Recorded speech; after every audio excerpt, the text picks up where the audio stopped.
You know what I'm saying? It's about that time. You see it. I see it. Let me stop. Anyway, what's going on, people? It's your gracious host, me, Jalen. And it's about that time, man. It's about that time. Mm, mm, mm, mm, mm, mm, mm. Let me stop. Anyway, playoff basketball is here. And since I didn't talk about the play-in because I didn't really care for it that much, even though a lot of stuff happened in the play-in. But I'm not gonna talk about it. It happened, they went, and whatever.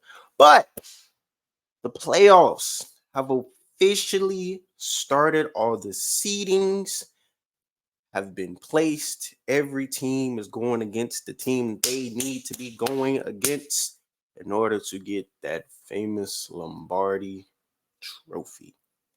Now, before we even get started, need y'all to do just a little bit, some things for me.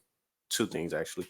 One, me recording this as the day of April 23rd, on a Tuesday.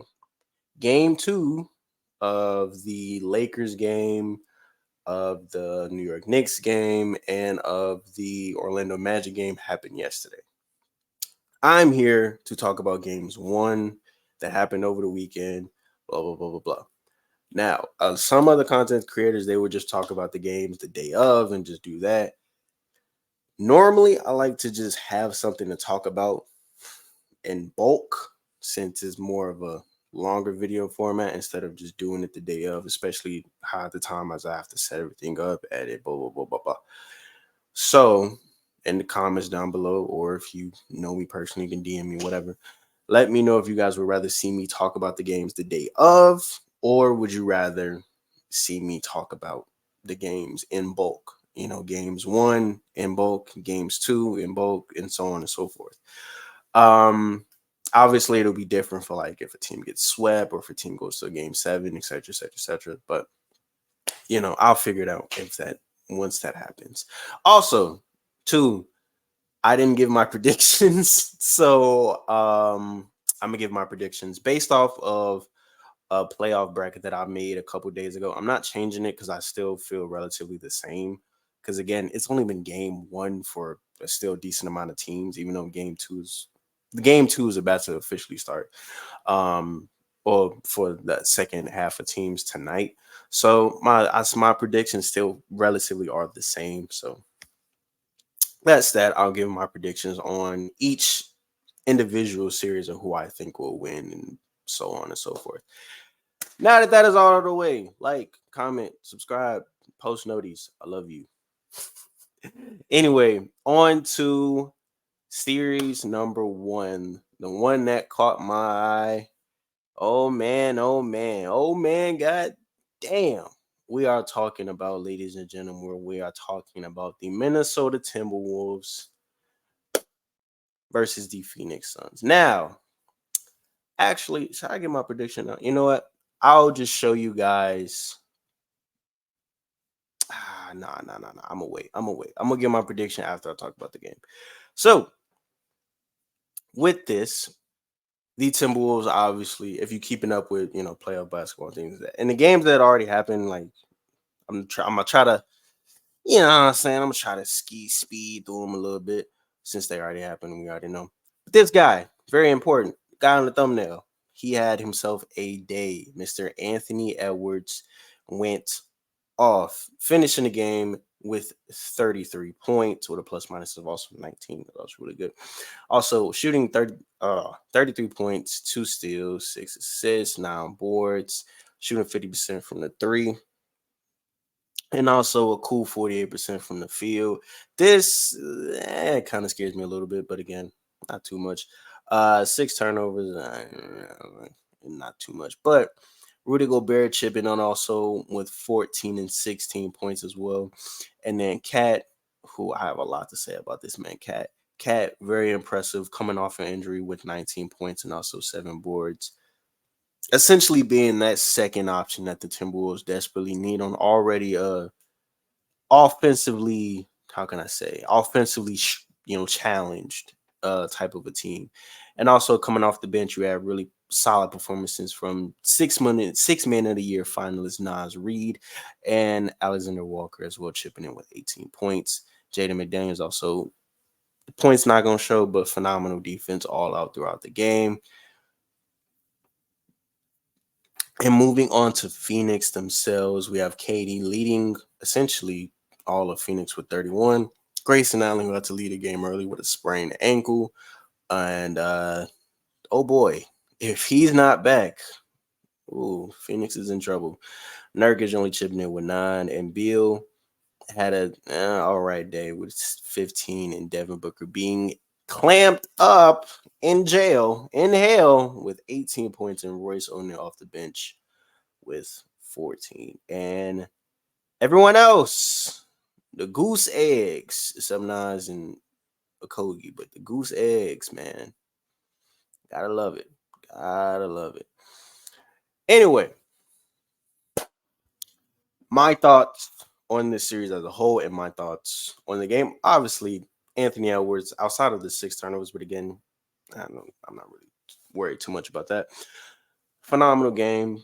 3 straight buckets over KD, essentially, and the audio got leaked. Not leaked, but essentially the audio of what Anthony Edwards said to Kevin Durant was really funny. Essentially told him, "Yo, old ass can't guard me no more." Yeah. And I think that's just so funny because KD can't do nothing but just smile. So it's just so funny to me. But my thoughts essentially on the series as a whole, my prediction on the series as a whole, I have Minnesota winning this in 6. Now, speaking on Grayson Allen earlier, Phoenix already is such a top heavy team as it is, losing essentially one of the best 3-point shooters in the league, period. Like, I think he has the best 3-point percentage in the league like this season. I think he's number 1 in 3-point percentage, and also solid on defense. I think he was second in total steals. Grayson Allen is going to be very missed if that sprained ankle is something more serious than what it's leading on to be. And also, I don't expect Devin Booker to shoot 5 of 18 from the field every single game. I don't expect Bradley Beal to just be held to 16 points, even though he's kind of taking that backseat role as you would expect him to do with you have a Devin Booker and a KD on that team who's going to essentially take most of the shots. But I don't have Phoenix winning this series. However, if they want to make this series competitive, or if they want to shock the fuck out of me and everyone else and win the series, they have got to just hit their shots. Simple as that. And I think they can. Again, I don't expect them to be shooting the ball this badly every single game, because if they do, they're going to get swept. And I just don't think that. I don't think that's Phoenix's MO. However, Yusuf Nurkic, he's going to get abused. Drew Ebanks coming off the bench as their backup center, he's going to get abused. He damn near got posterized by Ant. And it was essentially too much. It's essentially, this Minnesota team is essentially going to be too much. That's why I have them winning the series in 6. I initially did have them winning in 7. I'm not going to lie. But looking back, I was like, they winning in 6. They winning this bitch in 6. So, yeah, man. But looking at the Timberwolves, I think what essentially could get them to finish the series even faster, probably even 5 or whatever. The biggest X factor for them is, without a doubt, Karl-Anthony Towns. Obviously, you needed Jaden McDaniels to play great defense, which he did on a Devin Booker and even a Bradley Beal to a certain extent. But the biggest X factor for me is going to be Karl-Anthony Towns, because defensively, Minnesota has been the best defensive team since essentially the league started. Since this season started, Minnesota's been the best defensive team, damn near, or one of the best defensive teams, I should say. Offensively is where the challenges really starts to show its head a little bit. And With Minnesota, obviously you have a young up and coming star, Anthony Edwards, who's gonna get his, and whether it be efficiently or sometimes inefficiently, he's gonna get his regardless. The thing that scares me is that if Ant is not on the court, he won't be playing for all 48 minutes every single game. When Ant's not on the court, who's gonna put the ball in the basket? Mike Conley, he's a good floor general, a good dude that can hit a spot up three here and there, get people involved, but he's not a go-to guy. Same thing with Rudy Gobert. Nickeil Alexander-Walker off the bench, phenomenal six man, like with a Naz Reid. Naz Reid can also handle the ball, get facilitate and run the break and things of that nature. But again, these are guys that can't really create their own shot like that. Same thing with a Rudy Gobert as well, especially with Rudy Gobert. That's why my vision turns to Cat. Cat is outside of Ant probably the only dude that can consistently get his own shot or create his own shot. Anybody can get their own shot, but creating their own shot is different. I think Cat being that consistent number two option for Ant, because I think they should get past Phoenix fairly decently. I do expect Phoenix to win a game or two, depending on how they play tonight as well.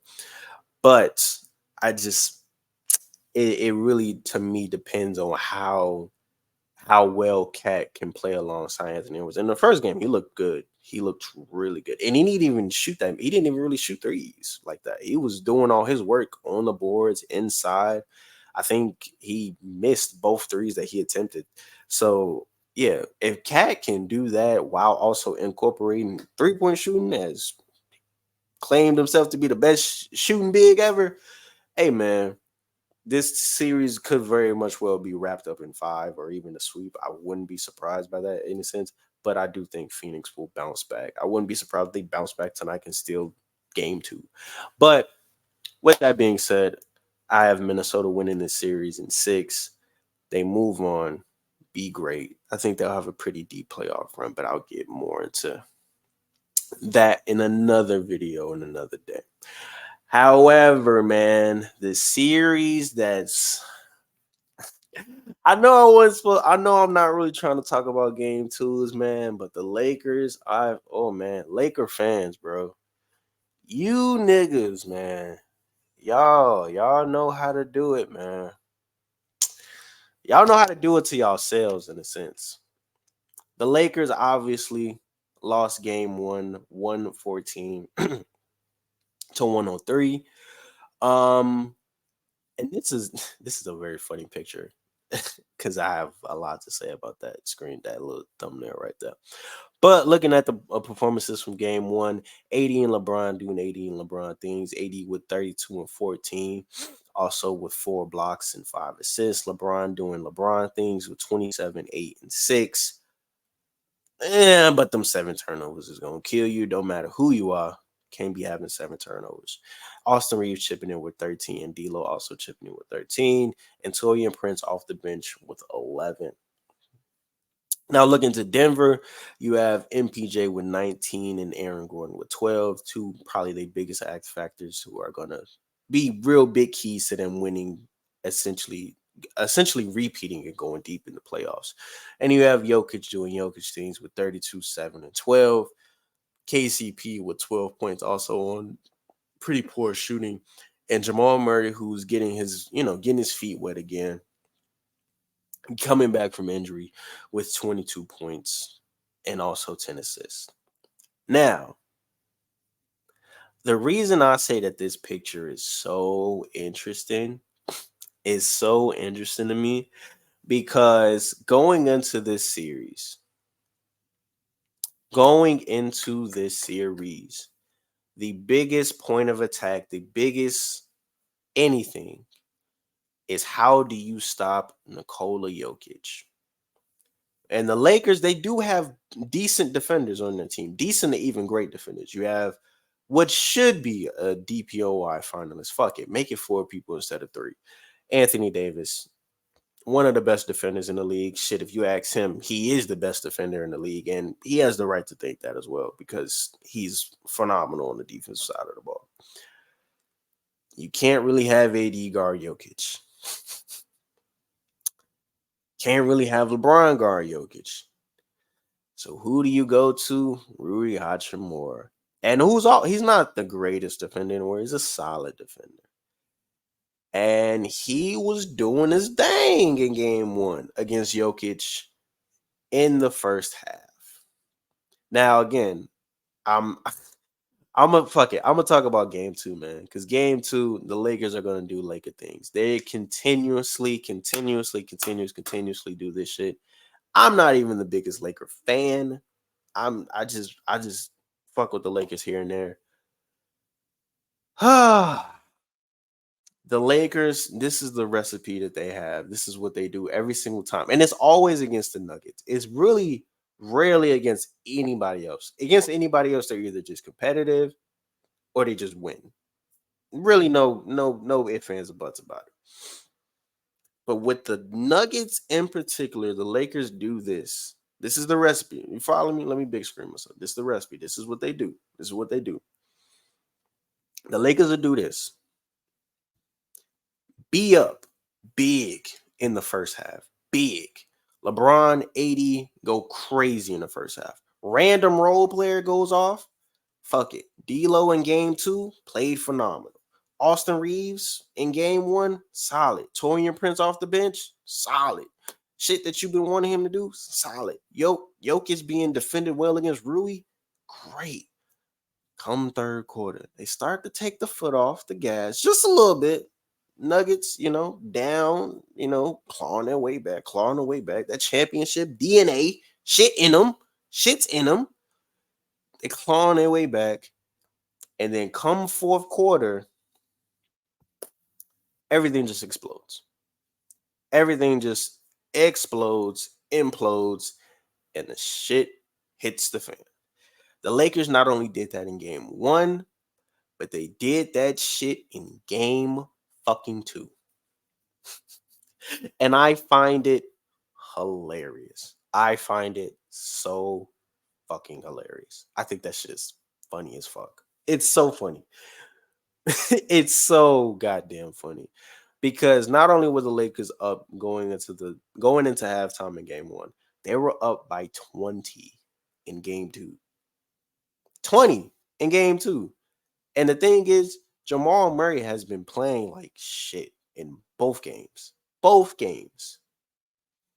First half, I think they said he shot 3 of 16. Only shot on 3 of 16, only had like 8 or 6 points. In game 2, in the fourth quarter alone, he shot 6 of 8 with 14 points and hit the game winner over Anthony Davis. Bro, man, it's only the Nuggets. The Lakers only do this shit to the Nuggets. They don't do this with any other team. Mind you, they don't do this shit with any other team. Up 20 points, 2-0. I did this, 2-0. And them niggas is just ass, man. Anyway, my prediction for this series, I had Nuggets in 6, and that's still going to be the same. I think with the Nuggets, as great as a team as they are, as great as Jokic is, as great as Mike Malone is, and that whole team and organization, blah, blah, blah, blah, you don't really want to keep playing from behind. Yes, you want that in your back pocket in case you need to be doing that, but you really don't want to keep flirting with that danger of keep having to play from behind every single time, because they've done that twice now. I know the Lakers aren't the greatest team in the NBA, but when you get deeper in the playoffs and you keep doing it against better teams, and yes, I know the Nuggets are a phenomenal team, arguably the best team in the NBA, but there are still other really good and solid teams and playoff contending teams that you really don't want to keep doing that play from behind shit. If you have the ability to really just stamp them niggas on their neck, why not do it from the jump? It's just my thing. However, the Nuggets have shown that they can play from behind. They've shown that they can play up. They've shown that they can play close and ugly games. And that's why they are head and shoulders against the Lakers. And again, I wouldn't be surprised if the Lakers make this a series. I'm not going to be surprised when Laker fans are going to be excited as fuck when the Lakers win a game, if they win a game. Um, but yeah, I've already seen people say Lakers in 6. I've already seen people say Lakers in 7. Before the series started, I saw people were saying Lakers in 5. You niggas are unserious. But with that being said, I got Nuggets in 6. This isn't even going to be a series, in my opinion, because I think the only way that they make this a series is if the Nuggets keep doing the shit that they do, and that's fucking around with the Lakers and giving them hope and thinking, oh, we can win this. When in actuality, they really should get swept like they did last year. Will they? Gotta wait and see. X factors for both teams. D'Lo, I think for the Lakers is the biggest X factor. I'm trying to keep these strictly players because obviously X factor for the Lakers would be somehow contain Jokic or some shit. But I think just keeping it strictly players, or even you know what, fuck it. X factor for them is Darvin Ham, their coach, because his ability, or I should say lack of ability, to not make adjustments is baffling to me. Fucking baffling. It's so crazy. So fucking crazy to me. Or his ability to abandon the game plan, the shit that will give you the league by a wide margin. Wide margin. 20 points. A 20-point lead on defending champions. And you niggas blow it in the span of 24 minutes. Not even really 24 minutes. They really blew that shit all in the fourth quarter because the Nuggets were coming back a little bit in the third quarter, but the Lakers still had the lead by a decent amount. And then the fourth quarter, the niggas just shit the bed. And I'm just like, whoa, buddy. Whoa, what the fuck happened? So it is what it is, man. Again, Lakers gonna Laker. That's how I see it. Lakers are gonna Laker. And we just go move on. Moving on to the other team in LA. They play tonight. We have the Clippers playing the Dallas Mavericks. Now, if you're just going off game one, and game one was definitely something. If you're just going off game one as a whole, this series on paper should be a competitive one, but oh man, that first game wasn't. Don't let the score fool you. The Clippers were beating the dog shit out of the Mavericks. Do not let that score fool you. The Clippers were beating the fuck out the Mavericks. Don't let this score fool you. It was at one point, I think the Clippers were up by like shit. Let me actually see. I think it shows on the game charts how, not game charts. What is it? It shows it somewhere. Oh, where does it show it? Yeah, like this shit was ridiculous. These niggas was up an absurd amount of points. It wasn't don't let that score fool you. This game was not close at all. And a big reason to that, well, two big reasons for that is this man with the beard, James Harden, came out, had a phenomenal game, had 28 points, 8 assists, barely any turnovers, but also 2 blocks. Shot really good from the 3-point line, 6 of 11, also 8 of 17 from the field. Zubac with 20 and 15. Oh my God. Whew. Paul George chipping in with 22 and 6, also shooting from the field. And Terrence Mann and Russell Westbrook chipping in with 13 apiece. Obviously, without Kawhi Leonard for game one, we don't know how long he'll be out. I think he'll also be out this game too. That's happening tonight. So we'll just have to see. Obviously, with Kawhi Leonard, this Clippers team is going to be even more dangerous, But yeah, man. Oh, they said they had Kai Jones too. I totally forgot. They have Kai Jones. But yeah, man, this Clippers team all year long have been resilient. Obviously, towards the end of the season, it kind of slowed down a bit when they was on that crazy ass winning streak that they was on. But I think that this Clippers team could really make a deep playoff run if they weren't playing the Mavericks. Now, I know game one, like I said, looks bad. It looked bad. And my predictions are still staying the same. Still saying the same. They are still going to be the exact same from when I made a not predictions video, but when I filled out the bracket not too long ago. Luka was in hell. Luka, again, in the first half, could not get shit going. Luka was in hell. Even though he finished the game with 33 points and 13 rebounds with 6 assists, bad shooting from the field and bad shooting from the three. Like I mentioned, they were having the clamps on Luka.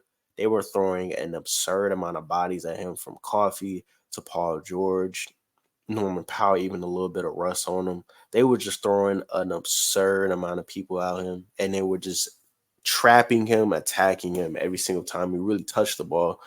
And that's why Kyrie Irving kind of went off as well. Not kind of, he did go off with 31 points and 7 rebounds and 4 assists, shooting effectively well from the field.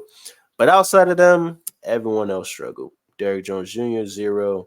Daniel Gafford struggled. PJ Washington was the only other player in double figures with 11, and even then, he shot poorly from the field. Yeah, man. That first game was a bad one. I'm not gonna lie. That first game, it was a bad one. It looked bad. However, it's still Mavs in 7, man. Mavs in 7. This series is going to 7. One of the few series that I think goes to 7, and I think maybe probably one of the series has the potential to go to 7. But this is definitely going to be one. The duo of Kyrie Irving and Luka Doncic, one of the best duos offensively all year long, especially once Kyrie Irving started to get, his feet wet again after coming off an injury. And, they had to trade deadlines. I've said all this about the Mavs before they had made the trade deadlines. And even when Kyrie Irving was hurt, I still said I thought the Mavs could make a deep playoff run just based off how Luka was playing. I just said this motherfucker can backpack anybody. So I think that he can just take these niggas far. I've said it in the Mavs video I did a couple months ago. Go and check it out. You know what I'm saying? But now that Luka has somewhat of a help, and this Clippers team has been playing phenomenal as well. The Mavs supporting cast, again, outside of game 1, have been playing phenomenal as well. This is probably going to be one of the most fun series, one of the most exciting series. Offensively, I think the scores of this bitch is going to go crazy. It's just only going to go up from here. And I think I got Mavs squeaking it out in 7, man. Now, without Kawhi, you would think that the series would go down to 6. And I even thought about that too. I even talked about this with some people, with a couple Mavs fans actually. That even without, some people were even saying that the Mavs are probably just going to beat these niggas in 5 without Kawhi, depending on how long he's out. I wasn't going that far because this Clippers team has a phenomenal coach in Ty Lue, who can really turn any team into something, from what it seems like, because we've seen what he's done with Clipper teams in the past, for teams that had nothing on it to teams that had something on it. And so I'm not going to doubt Ty Lue until his team is completely out of the playoffs. I'm not. Also, I'm not going to doubt this Clippers team, even though this team is filled with chokers and playoff losers. This team has been playing different. They've been moving different. And it really seems like that, yo, if we don't get it this shit, man, we done. That nigga Steve Ballmer is going to drop that bomb and, hey, y'all niggas got to get the fuck out of here. Y'all niggas got to get going, man. So, this should be a fun series. Again, this series could realistically go either way. Would I be upset if the Mavs lose in the first round? Yes, because I do want to see them go far. I realistically think that they could make it to the Western Conference Finals. That video, again, was not just for the bit because Luka was going crazy around the time. I genuinely believe that the Mavericks can make it to the Western Conference Finals. They just got to get. This is probably going to be their toughest test going forward. This right here is going to be their toughest test. So yeah, man, this series is going to 7. Would I be shocked if the Clippers win? No, because they're also just that damn good of a team. So yeah, Mavs in 7. X factors for both teams. For Dallas, I'm gonna go Daniel Gafford. He's gonna be a big factor for them. I would say Derek Lively, but also obviously personal issues with his mother passing away. Again, rest in peace, condolences to his mom. I really wouldn't want to put that type of expectation on him because he's going through a lot. So even though he didn't want to abandon the team, he could have easily took time away from the team and he came back and played. So shout out to Derek Lively and his family. Um, but yeah, I think Daniel Gafford is probably going to be the biggest X factor for that Mavs team, and he's again outside of game one, he's been showing up relatively, being productive for that team. And I think if he's can be that solid third option for them, or even a Tim Hardaway Jr. off the bench can be another solid pick for them. So, and for the Clippers, I'm gonna say Russ. I'm actually say Russ. I think Russ, and I'm not even gonna say obviously because we know what he can do with that second unit coming off the bench. I think where Russ is going to shine in this series is the type of defense that we saw him play on the Luka Doncic, the type of defense that we could potentially see him play on a Kyrie Irving and things of that nature. So I think where Russ is going to shine in this series is going to be him on the defensive side of the ball. So those are my two X factors for both teams. Mavs in 7. Game 2 tonight. Let's go. Moving on. We have the Pels taking on the Oklahoma City Thunder. And this series is this series is interesting. This series low-key reminds me of the Grizzlies and the Timberwolves series that happened not a couple years ago. Because it's two really young teams. One team is obviously the higher seed than the other.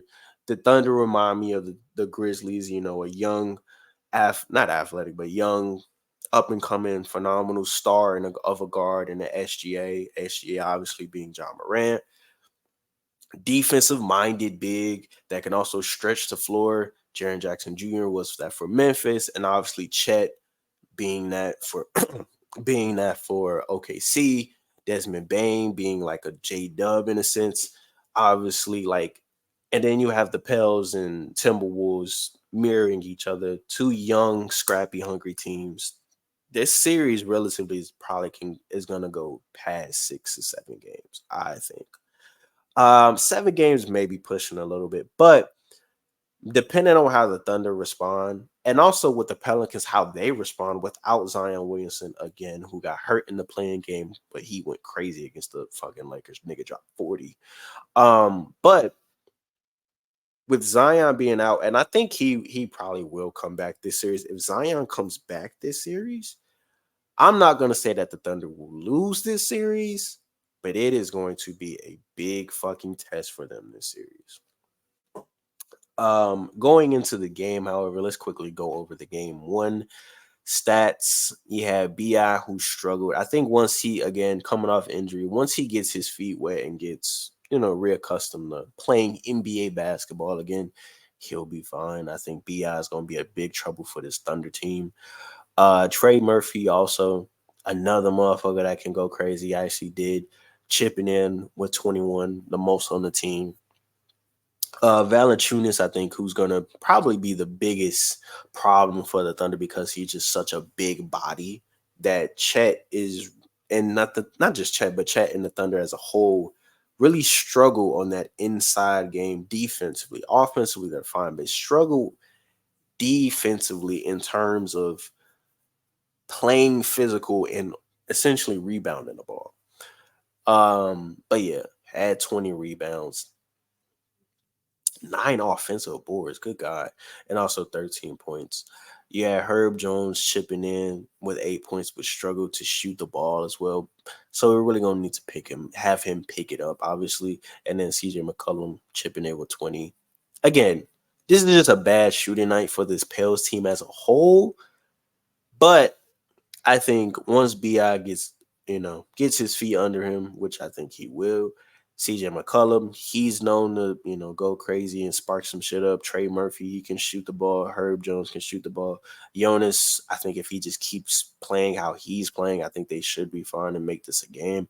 Obviously, got Alvarado and Larry Nance off the bench, two defensively and just spark plugs for the fucking team that can just be really solid for them. They have Cody Zeller. I didn't know that. Moving on to the Thunder, you had J-Dub chipping in with 19 points. Chet chipping in with 15. Shot the ball pretty badly, I'm not going to lie. But also with the 15 and 11 with 5 blocks, this is what they going to need for him. Like, realistically, this nigga Chet going to have to average like 3 blocks this series, 3-4 blocks. Because he's giving up so much size in there. Pause. He's giving up so much size in the paint to Jonas Valanciunas, but he's longer than that nigga, and obviously more athletic. So I think he can be fine in that sense. Obviously, Josh Giddey struggling. They barely saw the floor like that. So we have people off the bench like a Wallace and Wiggins. I think they really need to start playing Gordon Hayward a little bit more, but that's just me. And then obviously SGA. The free throw merchant that everyone calls him, nigga only had shot 7 free throws, so shut up. Had 28 points on 24 shots. Again, this was a very defensively battle type of game, obviously, as you see from the score. Them winning 94-92. Yeah, man, this is gonna be one of them series, man. This series really does remind me of that Timberwolves and Grizzlies series that happened a couple years ago. And will it be the same outcome? We'll have to wait and see. Thunder being the Grizzlies, obviously, and with the Pelicans being the Timberwolves, obviously have to wait and see because game 2 is tonight. But no, for that being said, I do have the Thunder winning this in 6. I won't lie. Before this, I was thinking, like, before I even did the bracket, I'm like, man, no Zion, these motherfuckers about to get swept. And then I really started to think about it. I'm like, they ain't get a game. They get 2 games. Fuck, they fuck nah. But I came to the conclusion that this series is probably gonna go to 6. And even with 2 of their best, I'm talking in New Orleans in the sense, 2 of their best offensive players struggling from the field, and they still held on to, barely lose by 2 points. 2 points to the number 1 seeded Thunder team. And we're without our best player in Zion, and our second best player is still trying to get his feet wet. Yeah, we're fine. I think we're fine. Do they win the series? I don't think so. However, I do think this will be a very competitive series, and I think this will be a big test for this young OKC team that all season long, come playoff time, the biggest thing that's going to essentially be against them is the fact that they are a young team and that they have no playoff experience. So this is a good punch in the mouth for them, man. It's just going to be how they respond. Now we move on to New York. The New York Knicks, man. We got the New York Knicks and the Philadelphia 76ers, man. New York Knicks and the Philadelphia 76ers, man. Man. This series so far, again, I'm trying not to talk about the game 2s, but since they already happened, fuck it. I'm going to just talk about them. I'm going to just, for the games that happened at least, for the games that's happened, obviously, I'm going to just talk about the game 2s because fuck them. You know what I'm saying? Anyway, New York beat the Sixers 111-104. And obviously in game 2 that just happened, the Knicks barely beat the Sixers. I believe the score was like 104 to like 101. So just quickly going over game 1 real fast. From the Sixers perspective, you had Joel Embiid. Again, in game 1, he struggled. Especially with that, what was it? The self lob that messed up his knee.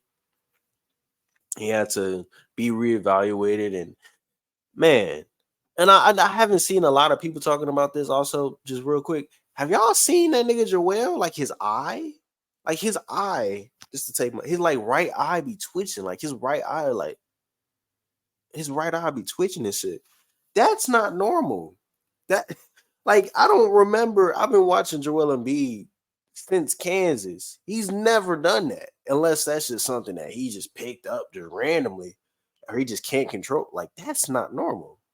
Like I don't know if it's something way like because it's very obvious that this nigga Joel is not 100%. He's not. He's not 100%. But the thing is that if he's not playing, they're getting swept. And I'm talking about the Philadelphia 76ers. They're getting fucking swept. Easy, easy. They're getting swept. No question. They're getting swept. So and it doesn't get any easier from that road going forward because after that they would have to play the winner, I believe, of the Milwaukee and the Indiana series, and I'm gonna talk about that series next. And that just gets even harder and harder and harder going forward. So Joel really shouldn't even be playing right now, but he's kind of got no choice in a sense because if he doesn't play, they lose. If he does play, they have a possibility of winning, but also fucking up his knee even more. So it's really just a lose-lose situation for Joel, and I feel bad for him, and I really do feel for him. And I want Philadelphia to win this series. I want Philadelphia to win this series, but it's looking like it's not going to happen. But also, shout out to Tyrese Maxey, man. And Kyle Lowry. Kyle Lowry deserves his flowers. This nigga's been playing phenomenal defense and also has been shooting the ball fairly well as well. In game one and in game two. Shout out to fucking Kyle Lowry. But yeah, Tyrese Maxey, he's that nigga. He's that guy. 31, 33 in game one, and I believe he had 34 in game two, if I'm not mistaken. I believe he had 34 in game two as well. Oh, 35. Excuse me, Tyrese. Damn. Rich nigga. But yeah, shout out to Tyrese Maxey, man. That guy's good at basketball. That fucking guy is good at basketball, man. That guy is really good. But moving on to the Knicks and this side of things. In game one, I should say. Is this game one? Yeah. Game one, I should say. OG Anunoby chipping in with 11, really using him more for defense, but also does help when he's in double digits. Josh Hart struggled shooting the ball, but the 13 rebounds and also a steal and just great hustle and great energy and good defense. 22 points coming in from Josh. Jalen Brunson chipping in with 22 on horrible shooting from the three and from the field, but also having 7 rebounds and 7 assists. Just a bad game from him all over. Dante DiVincenzo again. And he had a bad game, but he picked up for it in game two. And then Bogdan Bogdanovic chipping in off the bench with 13. But Miles McBride in the first game, probably the biggest reason they won game one, I should say, chipping in with 21 points off the bench, 5 threes, also chipping in with 4 assists and a steal. Shot very good from the field. Shout out to Miles McBride. That nigga had my name, chat. That nigga good, man. But let's look at the Knicks in game two and how they bounce back. Josh and OG chipping in with double digits with Josh at 21, OG with 10. 10. Isaiah Hartenstein chipping in way more with 14 and 8 with 3 blocks with the game-winning block on Tyrese Maxey. Jalen Brunson still shooting the ball terribly.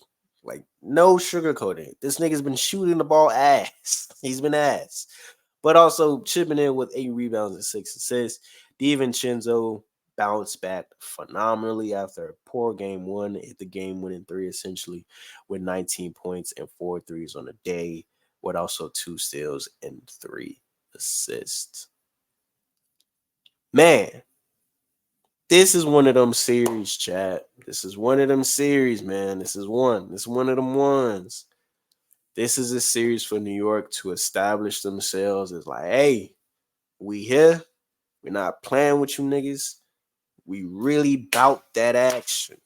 We are for real. And I believe them.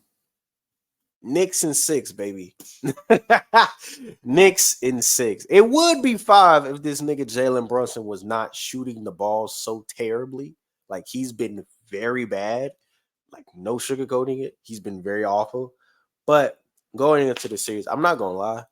Going into the series, I was tempted to say 7, but it was basically all based off Joel Embiid's health, and even watching the 2 games, that motherfucker is, even though he's like barely like 60%, he is still giving New York tons of problems.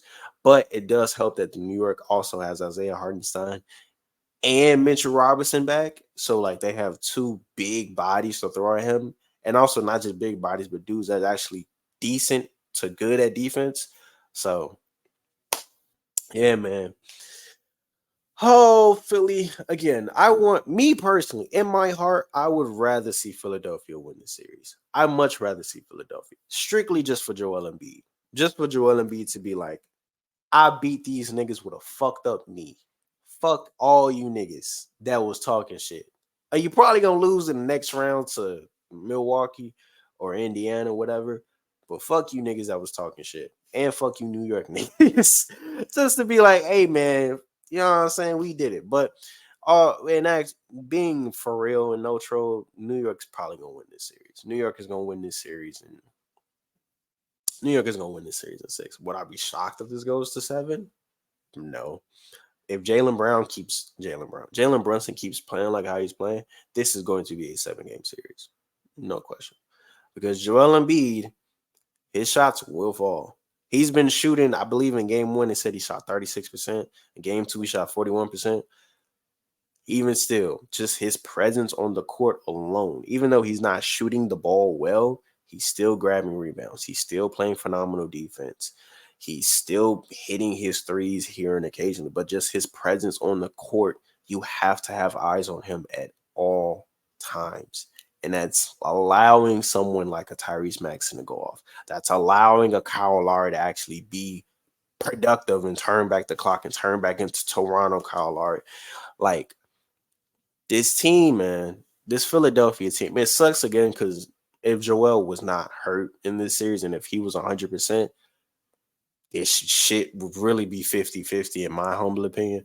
But the fact that he's like barely 50, 60%, I'm going to go New York winning this in 6. Jalen Brunson, though, if that nigga keeps shooting the ball like how he's been shooting the ball, don't be shocked if Philadelphia steals a couple games. Don't be shocked. That's all I'm going to say. Moving on, past no more games at this point. Actually, I just lied. The Orlando game. I'm talking. I don't know why I thought I talked about the Orlando game, but going to Milwaukee. Oops. Going to Milwaukee to talk about the Bucks versus the Indiana Pacers, man. And I'm trying to get out the habit of saying my Bucks or we when I'm talking about the Bucks. I'm trying to get out that habit because obviously I don't have a jersey on. I'm not playing for them niggas. But god damn it, that's what I'm talking about, Damian. That's what the fuck I'm talking about. That's the shit we need from you, baby. Playoff Dame. This is what you niggas brought. Big screen me. Big screen me. This is what you niggas brought me here for. This is what y'all brought me here for. That's exactly why we bring you here. Jrue Holiday's not giving us 35. Jrue Holiday's not doing that, man. I'm just saying. That's all I'm saying, man. That's all I'm saying. Oh, if it was so good. This it's crazy because going into this series, I was terrified.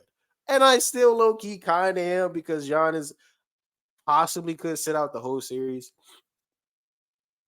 Depending on if Dame keeps shooting like this. If Dame keeps having games like this, I'm not even saying putting up 35 every single game. If he does, that would be nice. That would be, hey, I'm not complaining if you do. But if Dame just keeps being Dame of old or just being productive with the ball, Giannis could potentially set out the whole series, and I wouldn't be mad at that. But this Indiana team, defensively god awful. But this Indiana team, while yes, Tyrese Halliburton is still injured, he's still playing hurt. But goddamn, I don't want to fuck around with these niggas. I don't want to play with these niggas, man. I really want to sweep them. I really want to just get them the fuck out of here, just so we can give Giannis as much time as possible to heal his calf. Please, can we sweep this team? I'm praying. I've never wanted to sweep a team so bad. I've never wanted to see a sweep so bad in my life. Never. I've never wanted to see a sweep so bad in my life. However, this series is going. This series is going to 6. I think Indiana, once they get back home, I think they'll perform better. I do think the Bucks, however, win again tonight. And ironically, with that being said, the X factor going into the series for the Bucks was Damian Lillard, because all regular season he was not the Damian Lillard we've seen of him, or not the Damian Lillard that we know he can be. So the fact that I'm obviously with game 1, him having that crazy first half, finishing the game with 35 points, going crazy. I'm gonna go over the stats in a second. I just want to get my jitters out. But we really go at this point in time with Giannis being, we go as far as Dame take us. And with Dame essentially used to having to backpack teams, I wouldn't be surprised if we really see more of this. Now, will we? Gotta wait and see. Will he be able to keep this up? Because Dame, he has that ability to be like, I'm gonna go drop 40 and then I'm gonna go drop 40 shots with 20 points. He has that ability. Now, do I want him to do that? Obviously not, because I really am hoping I'm wrong and we sweep these niggas. I really don't want to fuck around with these niggas, because the fear of having to have Giannis come back on a hurt calf just for us to beat this Indiana team and be, God forbid, for him to get hurt again, like last year when we was playing Heat and he fucked up his back, came back too early, and the rest is history. I really don't want that shit to happen again. I really don't. But yeah, Bucks and 6. I'm not, again, that was my initial prediction going into the series. It's gonna stay the same, because I do expect Dame to fall off just a little bit, and I do expect Indiana to be great once they get back home, at least I should say. But yeah, Bucks and 6. Now, I'll take 5. They can win one game. Shit, I'll take 5, Bucks and 5. But it's probably gonna be Bucks and 6. But looking at the stats from game 1, essentially, not Tyrese, Pascal Siakam was the only nigga that showed up. 36 and 13. Good God, with 2 blocks and a steal.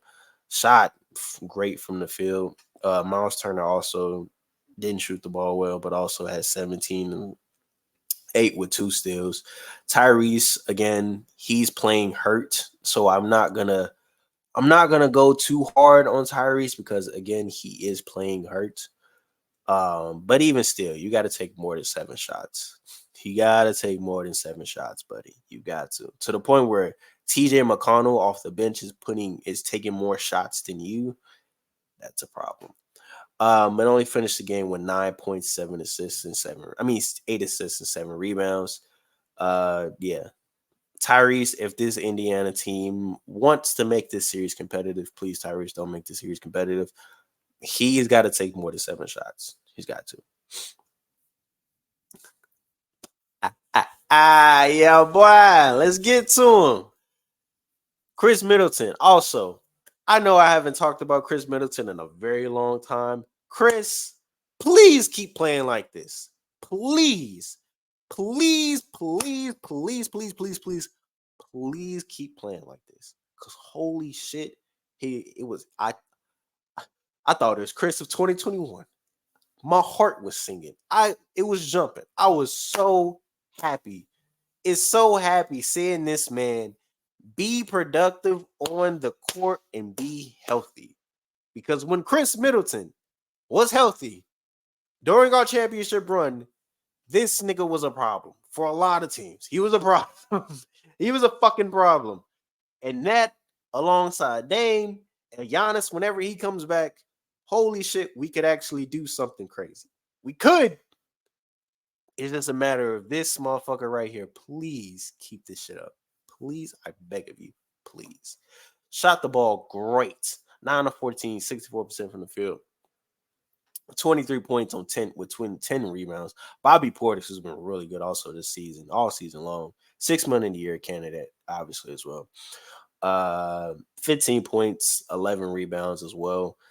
And then we have Brook Lopez chipping in with 11 points as well. Patrick Beverley with solid defense on Tyrese and also TJ McConnell as a whole. But the man of the hour, the man of the day, the man of the year, 35 points, 6 rebounds, 6 of 11 shooter from the 3, 11 of 24 from the field as a whole. Gotta love it. You gotta fucking love it, man. Shout out to Dame, man. Again, shout out to Dame. Shout out to Dame. Shout out to Dame. Moving on to the Cleveland and Orlando series. I'm not gonna lie, I have not been paying as much attention to this series. I watched game 1. I didn't get a chance to watch game 2 because I woke up too late to watch it. But from what I've been seeing from this series as a whole, this is going to be a very low scoring series. This is going to be a very low scoring series, like very, very low scoring series. Just from the defensive side of the ball, the Cavs have been playing solid defense, and Orlando has also been playing solid defense. Man, looking at this is also game 2 because again, game 2 and game 1 were essentially the same in a sense. Only difference was that in game 1, Donovan Mitchell dropped 30. That's really the only difference. Other than that, the damn near everything's identical. But Franz Wagner struggled from the field with only 18 points and 7 rebounds. Paolo Banchero also struggled a little bit, shooting 9 of 20 with 21 points. Game 1, I believe he had 24, 7, and 5. So, relatively the same. Gary Harris also chipping in with 14. Good to see Jalen Suggs is back. He kind of got hurt. Oh, wait, no, that was game 2. Never mind.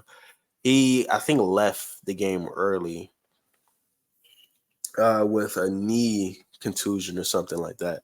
So really hope if you're the Magic, you really hope it's nothing too serious or he can play through it or something because you really, really don't want to have essentially your best perimeter defender be hurt for too long, and then you have these two guys in a Donovan Mitchell and a Darius Garland who can go crazy. So, and also Mo Wagner off the bench chipping in with 12. Again, this Magic team is very overachieving, and big ups to them. It's crazy because going into this series, I didn't know what to expect from either team really. Because last year, obviously the Magic were in the playoffs and the Cavs got beat by the Knicks. And coming into this year, the Magic kind of have that really the Timberwolves of the East, great defensive team, phenomenal young star and Anthony Edwards and about Paolo Banchero. But outside of really them two, they really don't have no other offensive weapons or really niggas that can create their own shot like that for real. And offensively, as a team, they're really not that. So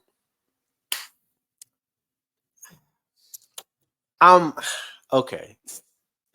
So before when I made the playoff bracket, I'm not gonna lie, I had Magic winning this in 6. Now, this might be the only series that I changed my mind on. Maybe. Actually, no. Fuck that. Sticking to my guns, baby. Magic in 6. I still have Magic in 6. I think once they go home, and I don't think the Orlando Magic will play this bad or shoot the ball. Because the first 2 games, they just shot the ball bad. Very bad. And again, both games were relatively close. Obviously the second game they lost by 10, but the first game I'm trying to remember. The first game they were they weren't losing. They didn't lose by that much, if I remember correctly. Yeah, the first game they lost by 10. No, the second game they lost by 10. And what what was the game one score? Yeah, the game one score they lost by what is this? 97-83. So essentially also kind of like 12, 13 points. Again, but relatively speaking, throughout it's really in the fourth quarter that the Magic really fall off a cliff. But speaking, the games be close. I remember because from game one, I should say, when I watched that, the game was close. And looking from game two, the game seemed to be closer. Again, it's just that fourth quarter shit just fell off a cliff. So with the Magic, I still am going to stick with my Magic pick. I still do think it's Magic in 6. I just think that once they shoot the ball better, if they shoot the ball better, I think it'll be a different story. But it's just a matter of that shots just got to fall because defensively, I think they've been holding their own, holding the Cavs team, which offensively is one of the better teams in the league, under 100 points for 2 games straight is not an easy task. Really, holding any NBA team in today's league under 100 points is damn near unheard of. How much there's no defense played in today's game and how everything's offensive based. And the Magic held them to under 100 points twice now. I don't know. It's really just you're really seeing the flaws of the Magic team. I think to a worse degree than the Timberwolves. Obviously, we haven't seen the Timberwolves play game 2, but to a worse degree with the Timberwolves is that defensively they can lock down damn near any team in the league, but offensively they can't really keep up. If Paolo's not going off, if Franz Wagner's not having a solid game, they're going to struggle. And that's the same thing with the Timberwolves. If Ant Edwards is not having a good game and Carl's not having a good game, they're going to struggle offensively. So, yeah, man. But with that said, I'm still going to stick with my Magic pick. I do still think the Magic win this series in 6. Damn near, I might bump it up to 7. This might be another 7-game series, but nevertheless, Magic in 6. Anyway, moving on to Boston. This might actually be a sweep. No bullshit. And it truly depends on when Jimmy Butler gets back, and even with Jimmy Butler coming back, this series is probably gonna be. I had the Boston winning in 5, but I would not be surprised if Boston sweeps Miami. I'm just keep it a bug with you. Would not be surprised if Boston sweeps Miami. Looking at the stats again, the Heat are without Jimmy Butler, so we don't know when he'll come back or when he will be back. And even if he comes back, he'll be a factor in a sense. But leading scorer for Miami was Bam Adebayo, chipping in with 24 points and 6 rebounds and 3 assists. Shot pretty good from the field, shooting 55%. Jaime Jaquez chipping as much as he can with 16. And outside of them too, Tyler Herro struggled from the field, which you kind of expect him because they just have so many defensive wings that they can just throw at him to where Tyler Herro, man, if he's going to be any type of factor, he's got to step up somewhere, somehow, some way. And it's just going to be very hard for him to do that because Boston, outside of the Timberwolves, is probably one of the better defensive teams in all of basketball, especially just looking at their backcourt duo in a Derek White and a Jrue Holiday. They can throw at any backcourt and relatively be fine. So, but yeah, I don't expect too much from this Miami Heat team. Even with Jimmy Butler coming back again, I really don't expect too much from them. I give them a game at Miami. I think they can win one. Maybe it'll be the game that Jimmy Butler comes back that they win and they have that spark and that energy. But I don't see this Boston team in particular losing to Miami again. But looking at Boston, excuse me. Looking at Boston, you have Jaylen Brown chipping in with 17 and 8, shooting fairly well from the field. Jason Tatum struggled a little bit, but it's fine. Had a triple-double, 23, 10, and 10. Kristaps chipping in with 18, shooting 4 threes, and also having a steal and 2 blocks. And Derek White chipping in with 20 also. And off the bench, you got Sam Hauser and Al Horford also in double digits. Drew Holiday can't shoot worth a lick, but obviously you're not really using him for his offense, as he chipped in with 7 rebounds, 3 assists, 2 steals, and 2 blocks. So, again, none much really else to say about this Miami series that really ain't been said already, is that Miami is going to get dominated.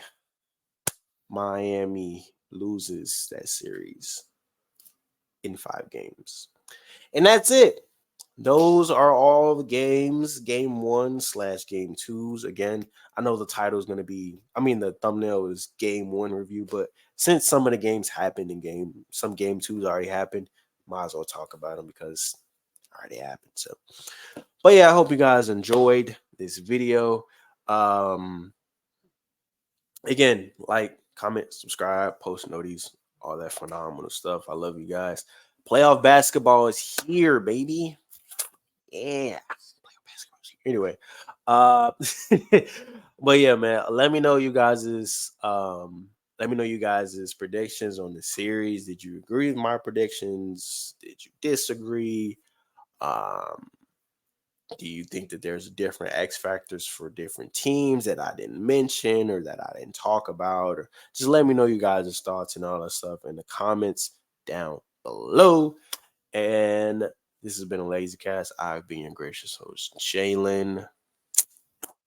I'm gonna go watch game 2s for tonight. Bye-bye.